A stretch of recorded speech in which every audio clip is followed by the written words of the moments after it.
Everyone, this is doctor Anjali. Welcome to my YouTube channel. आज की class में हम स्टार्ट कर रहे हैं magnetic effects of electric current part 6 and we will do the topic electromagnetic induction.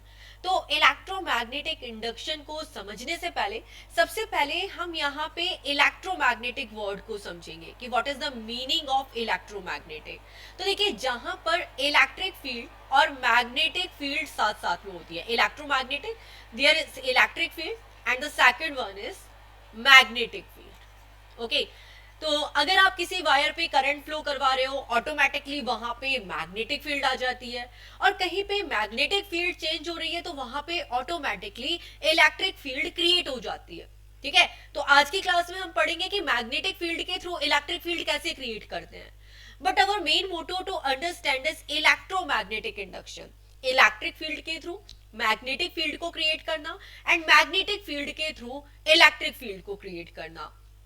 अब हम यहाँ पे एक बहुत इंपॉर्टेंट कंसेप्ट समझेंगे जो अभी तक हमने प्रीवियस क्लासेस में मैग्नेटिक फील्ड में नहीं देखा था। ओके, तो मान लीजिए कोई सर्किट है, ठीक है, इस तरीके से यहाँ पर बैटरी लगी है एंड इस तरीके से मान लीजिए एक बल्ब लगा है यहाँ पे। Okay, and then of course अगर आप यहाँ पे करंट फ्लो हो रही है इस सर्किट में तो मैग्नेटिक फील्ड क्रिएट होगी होगी, क्योंकि अगर हम कंपास लेके आते हैं, ठीक है, मान लीजिए सर्किट में करंट फ्लो हो रही है, अगर आप कंपास लेके आए तो कंपास डिफ्लेक्ट हो जाएगा।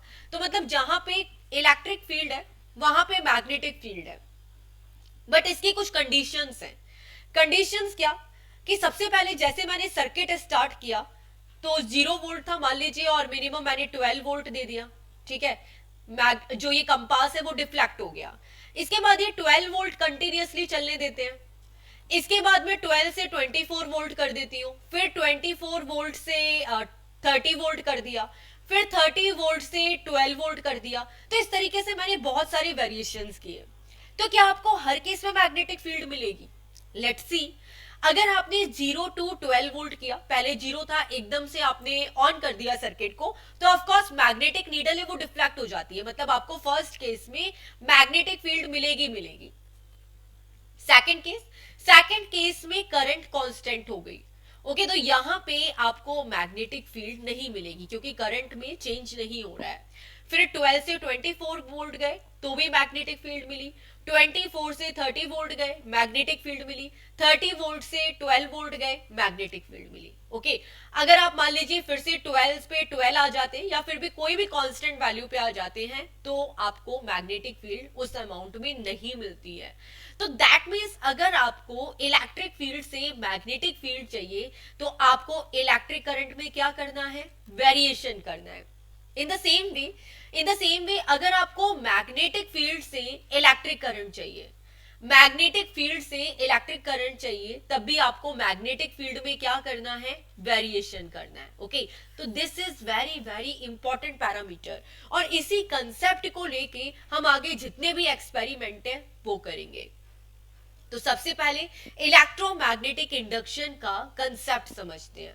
Electromagnetic induction is a current produce because of voltage production due to changing in magnetic field. In the same way हमने यहाँ पर एक सर्किट बनाया, मान लीजिए सर्किट भी नहीं लेते, यहाँ पे कोई बैटरी नहीं लगी है, यहाँ पे सिंपल सा एक बल्ब लगा दिया। ठीक है, और आप इसके आसपास ये जो हमारा सर्किट बना हुआ है जिसमें बैटरी नहीं है, अब यहाँ पे बैटरी नहीं है ना, आप बैटरी को ऑन कर रहे हो तो करंट फ्लो होगी? नहीं, करंट फ्लो होगी। बट जैसे ही हम इसके आसपास में मैग्नेट लेके आएंगे, ठीक है, एक मैग्नेट लेके आए और उस मैग्नेट को मूव करना स्टार्ट किया। अब मैग्नेट को मूव क्यों कर रहे हैं? मैग्नेट को मूव इसीलिए कर रहे हैं ताकि मैग्नेटिक फील्ड में वेरिएशन हो। अभी आपको बताया बेटा, आपको मैग्नेटिक फील्ड से इलेक्ट्रिक करंट चाहिए तो आपको मैग्नेटिक फील्ड में वेरिएशन करना पड़ेगा। इन the same way electric current से मैग्नेटिक फील्ड चाहिए तो इलेक्ट्रिक करंट में वेरिएशन करना पड़ेगा।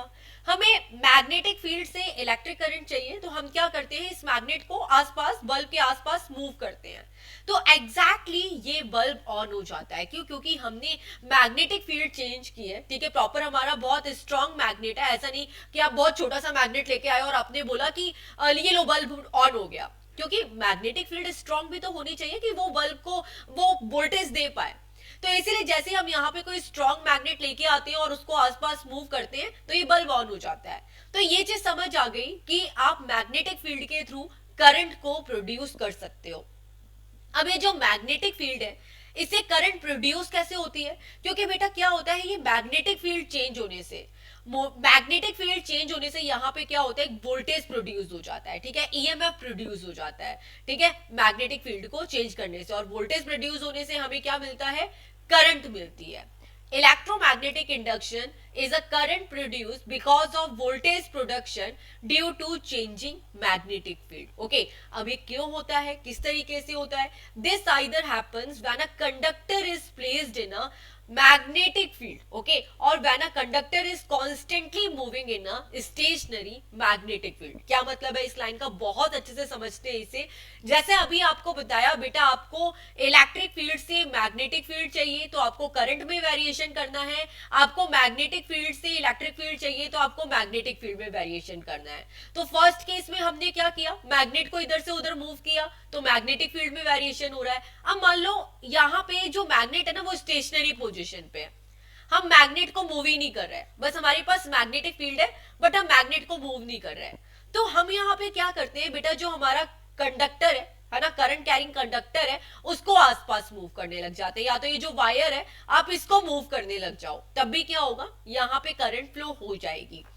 दो में से एक कर सकते हो, या तो जो सर्किट है, सर्किट के पास में मैग्नेट को मूव करो, या मैग्नेट को स्टेशनरी पोजीशन पे रखो, और जो ये सर्किट है इसे आसपास मूव करो, तो भी दोनों केस में आपको करंट मिल जाएगी। तो दैट इज द बेसिक फंडा ऑफ इलेक्ट्रोमैग्नेटिक इंडक्शन। ओके, अब हम यहाँ पे अपनी बुक के अकॉर्डिंगली, तो जो कंसेप्चुअल पार्ट था वो मैंने आप लोगों को एक्सप्लेन किया, अब हम यहाँ पे अपने बुक के अकॉर्डिंगली सिलेबस को कवर करते हैं। ओके, तो देखिए ये एज इट इज आपको सर्किट दिख रहा है, यहाँ पे ये क्या लगा है, गैल्वेनोमीटर लगा है। ओके, अब एक गैल्वेनोमीटर क्या काम करता है, it's measure a small amount of voltage और करंट, ठीक है, जो गैल्वेनोमीटर है वो स्मॉल अमाउंट की वोल्टेज को या फिर करंट को मेजर कर लेता है, ठीक है, this is the working of galvanometer. अब यहाँ पे एक गैल्वेनोमीटर लगा है और यहाँ पर आप देख सकते हो हमने कॉइल्स को बहुत सारे टर्न्स दे दिए, ठीक है, ये यहाँ से कॉइल्स लगा दी। अब ये जो मैग्नेट है, मैग्नेट को हमने आसपास मूव करना स्टार्ट किया, तो ऑफ कोर्स हमें क्या मिलेगा, वोल्टेज मिलेगा, उस वोल्टेज से हमें क्या मिल जाएगी, करंट मिल जाएगी। As you can see when a bar magnet is moved through the coiling, जब हम ये बार मैग्नेट को इस कॉइल के अराउंड मूव करते हैं, then the voltage detector measure the voltage in the circuit. तो जो यहाँ पे गैल्वेनोमीटर है, या फिर आप बोल सकते हो वोल्टेज डिटेक्टर है, जो वोल्टेज या करंट को मेजर कर रहा है, इसने क्या फाइंड आउट किया कि इस सर्किट में कुछ ना कुछ तो वोल्टेज है, और वो कैसे हुआ, इस मैग्नेट के थ्रू हुआ।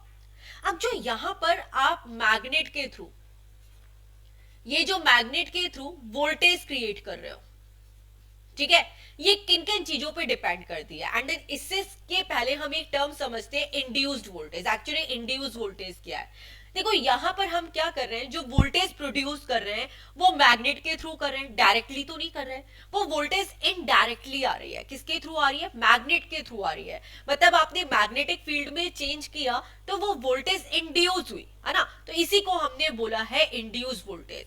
अब ये इंड्यूस वोल्टेज किन किन चीजों पे डिपेंड करती है, the induce voltage depends on number of coils, किसमें, नंबर ऑफ कॉइल्स, मतलब जितने नंबर ऑफ कॉइल्स होंगे, जितने नंबर ऑफ ज्यादा कॉइल्स होंगी उतनी ही क्या होगी, वोल्टेज प्रोड्यूस होगी। ओके, जितने नंबर ऑफ टर्न्स लेके चलोगे उतनी ही ज्यादा वोल्टेज क्या होती है, प्रोड्यूस होती है। रीजन क्या है इसका बेटा, तो देखो इसमें क्या होता है, कॉइल्स होते हैं, बहुत सारे टर्न होते हैं। ओके, तो आप मैग्नेटिक फील्ड को जब यहाँ पे चेंज करते हो तो जो ये वोल्टेज प्रोड्यूस हुआ ना, तो ये उसी का अपोज करता है, तो और वोल्टेज प्रोड्यूस होता है। तो दिस इज द कंसेप्ट। अभी आप इनको शॉर्ट समझ सकते हो कि आप जितने नंबर ऑफ टर्न्स बनाओगे उतनी ज्यादा ही वोल्टेज प्रोड्यूस होगी। And the second is changing magnetic field, आप जित अमाउंट में मैग्नेटिक फील्ड चेंज करोगे, ठीक है, उसी अमाउंट में आपको इंड्यूस वोल्टेज मिलेगी, ठीक है। तो अब वो कैसे चेंज करेंगे, या तो मैग्नेटिक फील्ड को चेंज कर दो, मैग्नेट को इधर उधर घुमा दो, या फिर जो ये सर्किट है मैग्नेट को स्टेशनरी पोजीशन पे रखो और ये सर्किट को आप मैग्नेट के आसपास घुमा दो। तो दोनों में से किसी भी तरीके से हम इंड्यूस वोल्टेज को क्रिएट कर सकते हैं। किस पे डिपेंडेंट है, नंबर ऑफ कॉइल पे, एंड द सेकेंडरी की आप किस अमाउंट में मैग्नेटिक फील्ड को चेंज कर सकते हो। अब हम एक दूसरा तरीका लेते हैं जिसमें हम मैग्नेट का तो यूज नहीं करेंगे, बट अगेन हम इंड्यूस वोल्टेज जनरेट करेंगे। ओके, अब देखते हैं कि विदाउट मैग्नेटिक फील्ड हम इंड्यूस वोल्टेज कैसे जनरेट करते हैं। तो आप एक सर्किट को देखिए, यहाँ पर एक कॉइल 1 है और एक कॉइल 2 है। ये जो कॉइल 1 है इसको हमने एक बैटरी से कनेक्ट किया, एक की से कनेक्ट किया और ये सर्किट हमारा पूरी तरीके से कंप्लीट है। दूसरे सर्किट में अगर हम देखते हैं तो यहाँ पर कोई बैटरी नहीं है, केवल क्या लगा हुआ है, एक गैल्वेनोमीटर या वोल्टेज डिटेक्टर लगा हुआ है। अब हम क्या करते हैं, ये कॉइल को क्लोज किया, ये सर्किट हमारा क्लोज हो गया एंड इस सर्किट में of course positive to negative direction में करंट फ्लो होती है। ओके, तो दिस इज तो वेरी कॉमन कि आप बैटरी को यहाँ पे की को क्लोज करेंगे और बैटरी के थ्रू करंट फ्लो होती है positive to negative direction. But the one thing is very very important कि जो कॉइल 2 है ये भी डिफ्लेक्ट हो जाता है। यहाँ तो कोई बैटरी नहीं है ना, यहाँ पे कोई की है, तो बिना बैटरी के इसमें वोल्टेज मिला कैसे? एज यू कैन सी जो वोल्टेज डिटेक्टर है ये अपनी पोजीशन से मूव हो गया, तो मतलब यहाँ पे भी कहीं ना कहीं वोल्टेज क्रिएट हो गया, कॉइल 2 में भी वोल्टेज क्रिएट हो गया। अब ये कॉइल 2 में वोल्टेज कैसे क्रिएट हुआ? क्यों बेटा? क्योंकि यहाँ पर जैसे ही इस सर्किट में करंट फ्लो हुई तो जहां पे इलेक्ट्रिक फील्ड है वहां पे मैग्नेटिक फील्ड क्रिएट हो जाती है।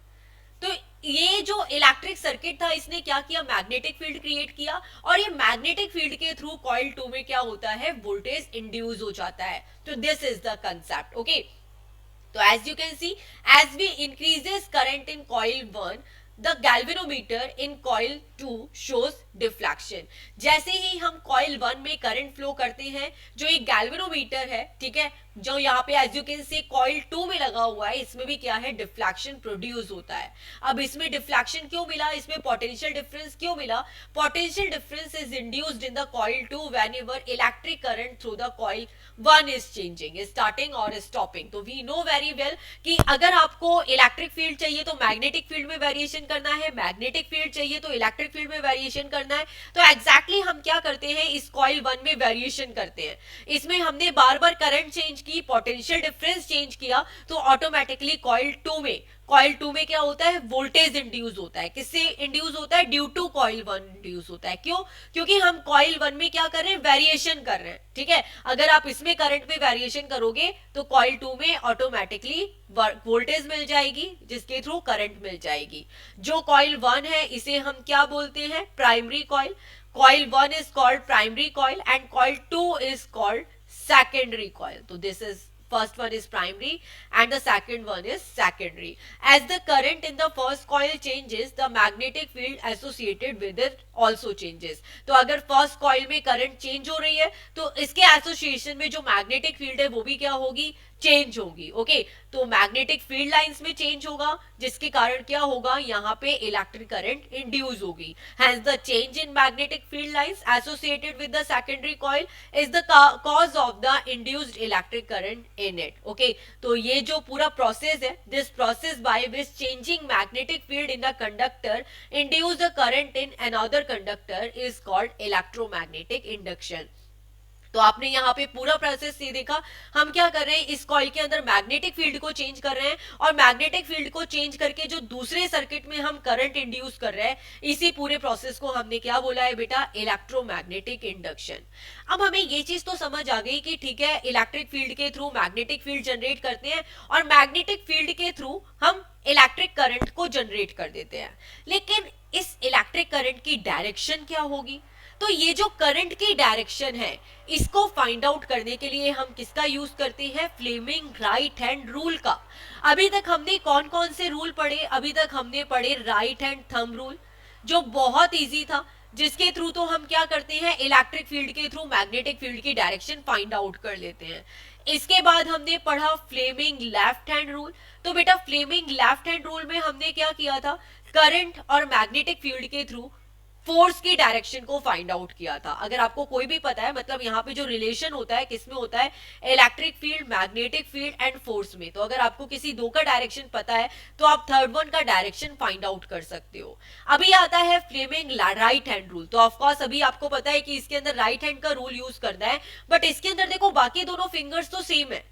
Centre finger is the current finger और जो यहाँ पे मिडिल फोर फिंगर है वो क्या हो गई, मैग्नेटिक फील्ड हो गई। तो हमारी जो सेंटर है that is the current and जो फोर फिंगर है that is the magnetic field. लेकिन जो थंब है, जो आपका थंब है वो क्या करेगा, कंडक्टर का मूवमेंट शो करता है कि कंडक्टर किस साइड में मूव हो रहा है, ठीक है। तो इस तरीके से आपको ये चीजों को ध्यान रखना है। अगर आपको मूवमेंट ऑफ कंडक्टर पता है कि आप कंडक्टर को किस साइड में मूव कर रहे हो, मोशन किस साइड हो रहा है, और आपकी मैग्नेटिक फील्ड किधर है, तो आप करंट की डायरेक्शन को इजीली फाइंड आउट कर सकते हो। तो that is the Fleming right hand rule according to Faraday law of electromagnetic induction. जो ये इलेक्ट्रोमैग्नेटिक इंडक्शन है बेटा, ये लॉ किसने दिया था, फेराडे ने। किसने दिया था, फेराडे ने।